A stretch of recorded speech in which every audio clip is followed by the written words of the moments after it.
What's up, YouTube Nation? I'm the Coffee Bean Jim, and this is going to be day 10 of the RPG A Day Challenge. The question today is actually a really quick and simple one.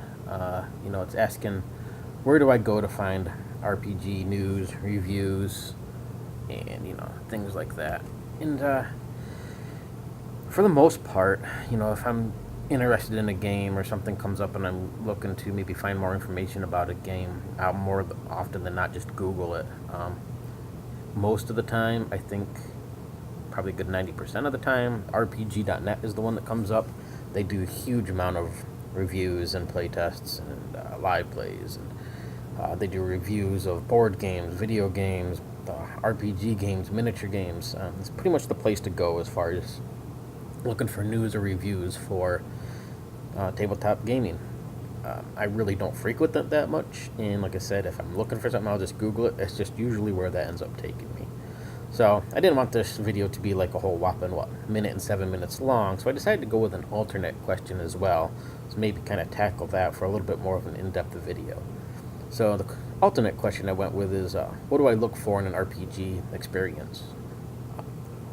This question has a couple different answers, mainly because I'm looking at it both as a GM point of view as well as a player point of view. I'm going to begin with a player, because I don't actually play games that often.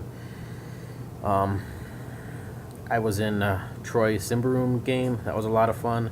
And I'm in Chris Villeneuve's the Storm King's Thunder campaign. Completely forgot that module was called for a minute there.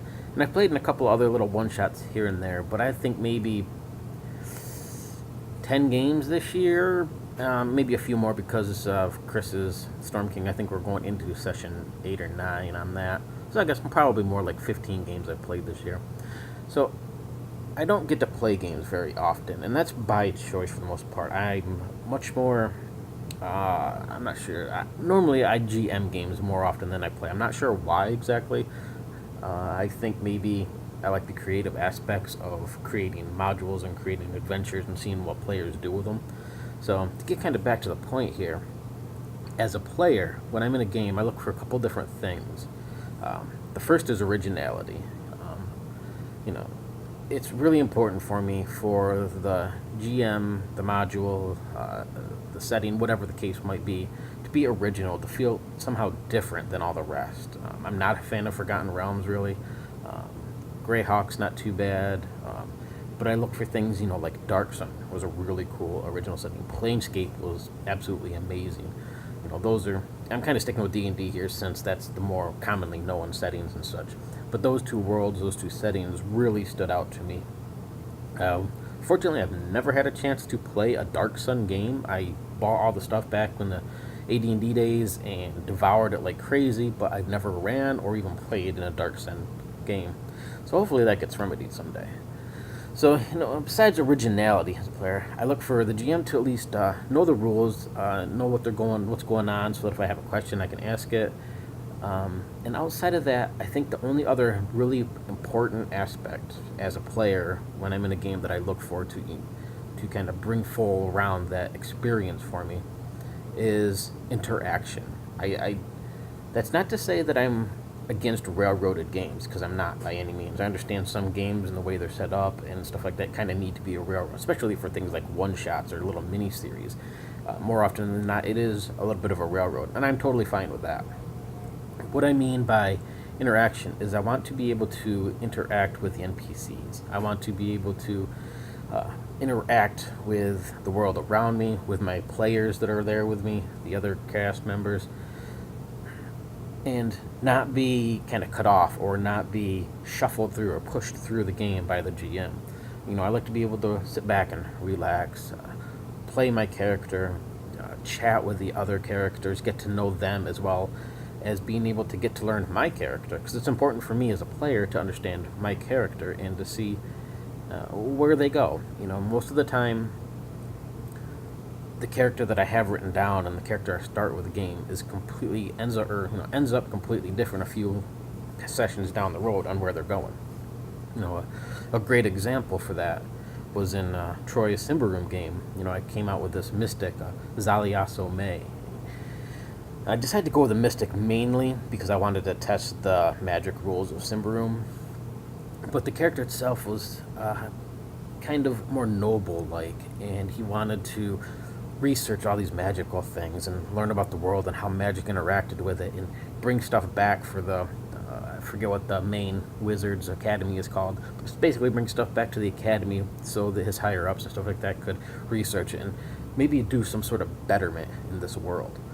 And as we kind of started going through the sessions, he started to see how the world was around him. The darkness was there, the blight that was there, and it kind of created this almost arrogance or ignorance of some sort in him that I started to play out a little bit more, to where he wasn't really too concerned about this whole mystic thing and getting the blight. He thought he was better than that.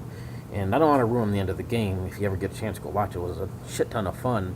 But in the end, the character didn't end up anywhere where what I was expecting this character to go, and that was really cool because I got to be able to play that from the beginning to the end and go right through, and enjoy that whole experience.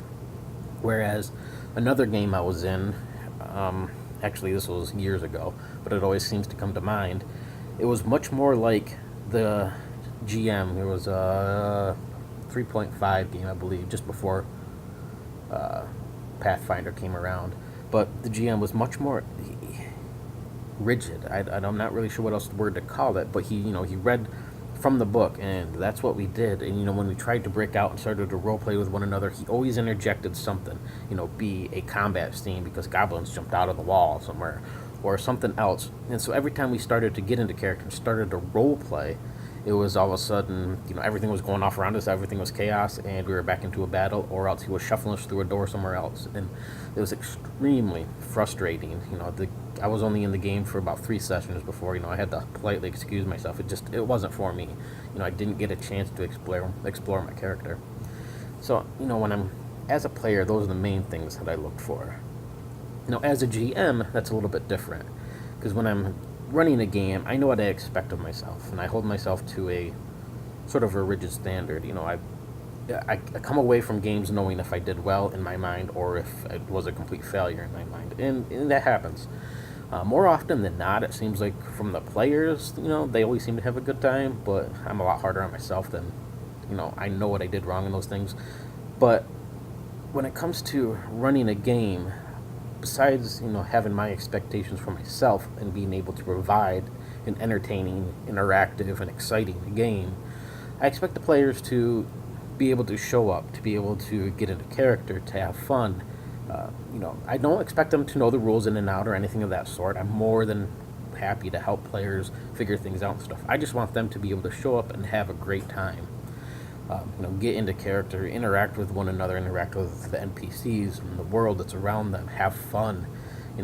I understand that there's some players, I have one in a game that I had a while ago who was much more quiet, and I'm totally fine with that. If the player wants to sit back, but when they interjected themselves or they got a scene that was based around them or something, they were absolutely phenomenal as a player. So, basically, I guess when I'm looking at the players, I expect them to do, have a lot of fun with this. So, looks like we got some people coming in here, so I'm going to shut this down. You guys have a great one. Keep rolling those D20s, and have a good one.